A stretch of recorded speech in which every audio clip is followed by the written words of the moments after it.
I'm a guy that's 24. Each day I build some more. I like episode 7 and episode 8. I'm Rich Boy J. Hello boyos, Rich Boy J here back in with another video, and this is going to be another episode of the Collecting Every LEGO Star Wars Minifigure series.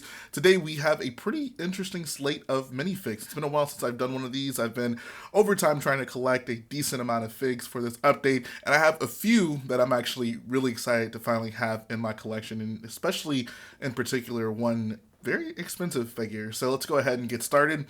First one up is going to be Anakin Skywalker as a kid in his brown aviator cap. This came in the 1999 Naboo Starfighter set. I actually had most of this figure because I had the pod race version of him, but in that set he's wearing, I believe, the gray aviator cap. This is the brown one that he finds in the Naboo Starfighter when he's flying into space. Very convenient of him to find a child-sized helmet in that starfighter. But ignoring that, it's a pretty basic figure. I feel like I have so many of these because when I was really working on my pod race mock, I bought a bunch of the pod race version of this figure, but I coincidentally never had the Naboo Starfighter version. It just wasn't a set that I owned, and I finally have this version with the brown helmet. So like I said, pretty basic figure, not really much to say about it. The only really unique thing about it is that it has that brown helmet. So let's go ahead and move to the next group of figures. We have three pilots, three Rebel pilots to be exact.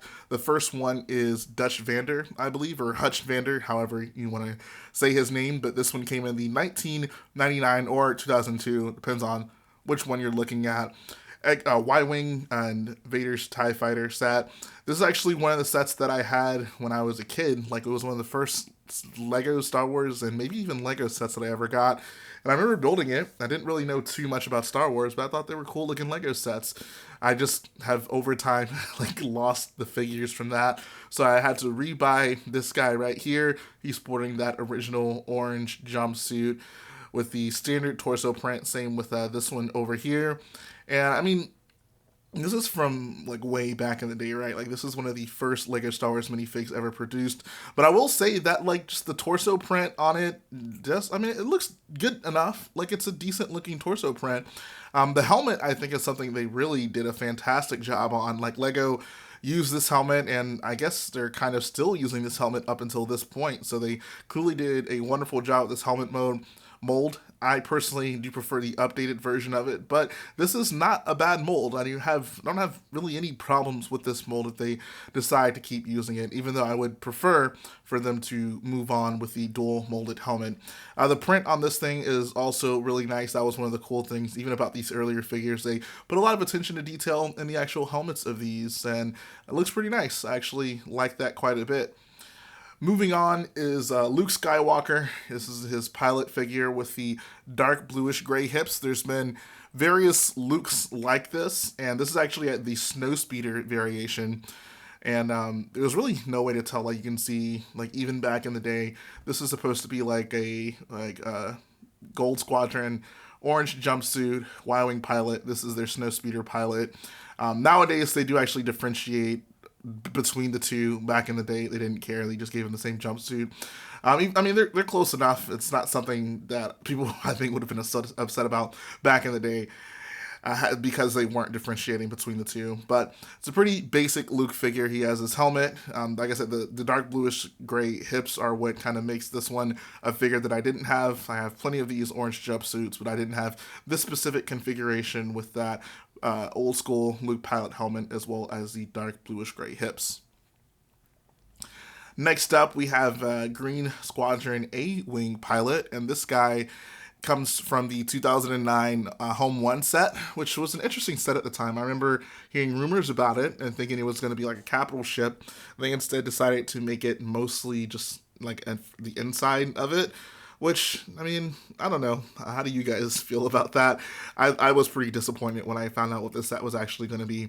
But I did not have this pilot at all, so I'm glad to have this guy in my possession. I had other Green Squadron pilots, I believe. I just didn't specifically have this configuration with the flesh tone face, and I think I have this helmet as well. I'm not sure what it came in.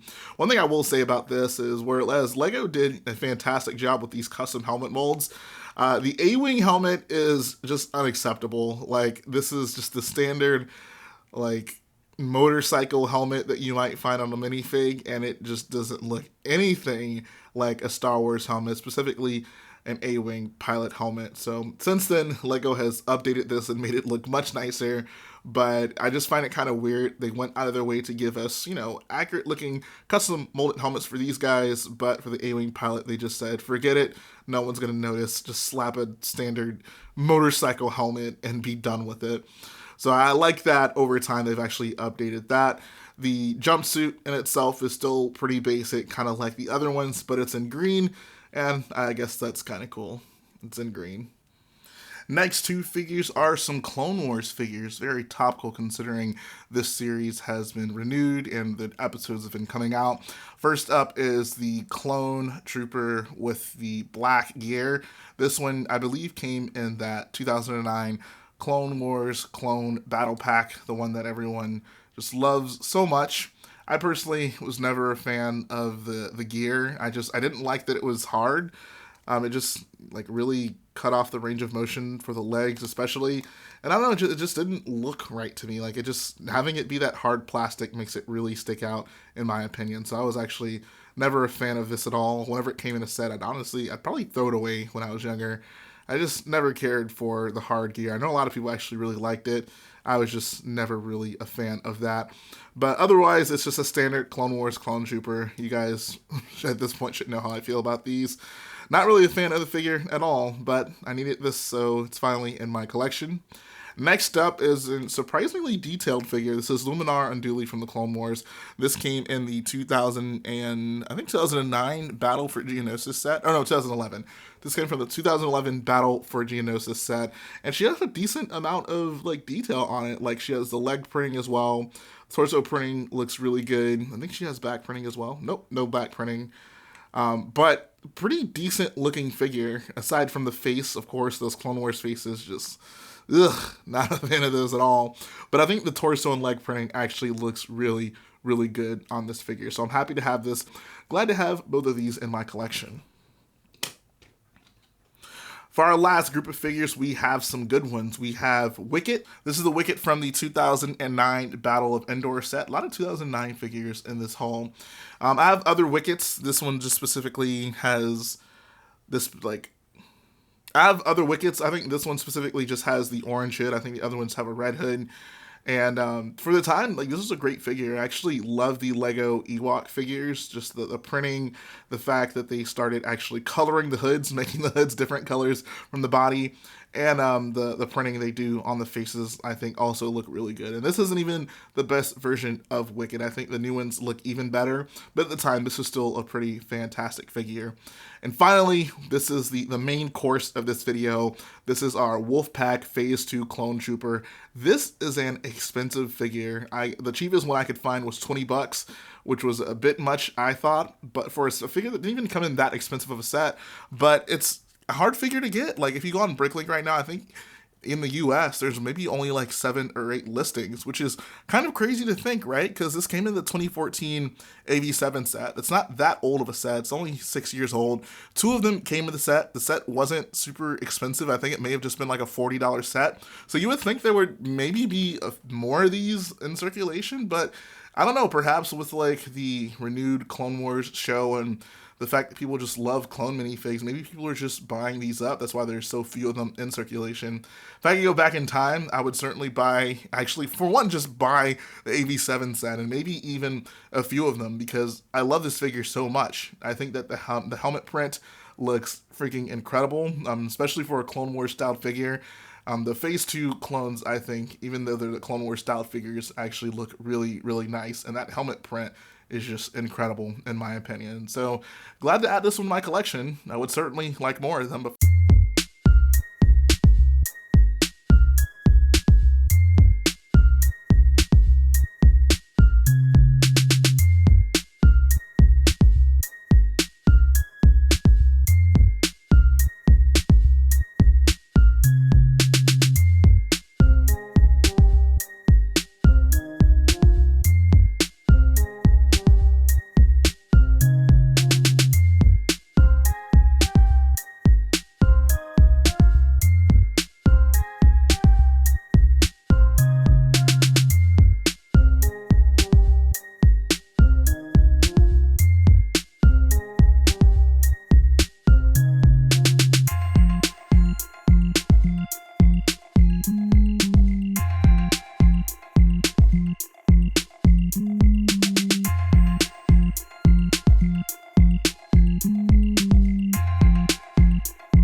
And just like that, we have our figures placed.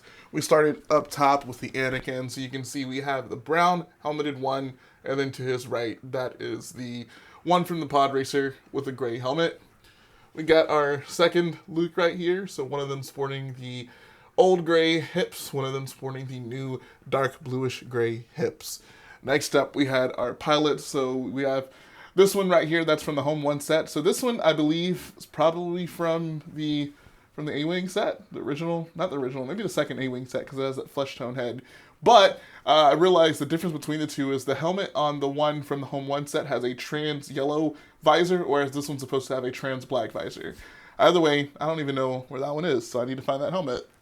And then also next to those guys, we had Dutch Vander squeezing in between the Rebel technician and one of the pit droids.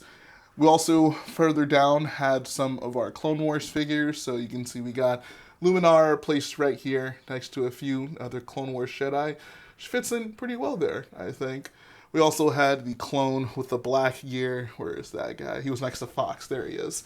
There is the clone with the black armor, so he's chilling tight there. And then finally, we had our Wolfpack Trooper. This was the one that I was definitely most excited about. Sorry, the lighting's kind of weird right here.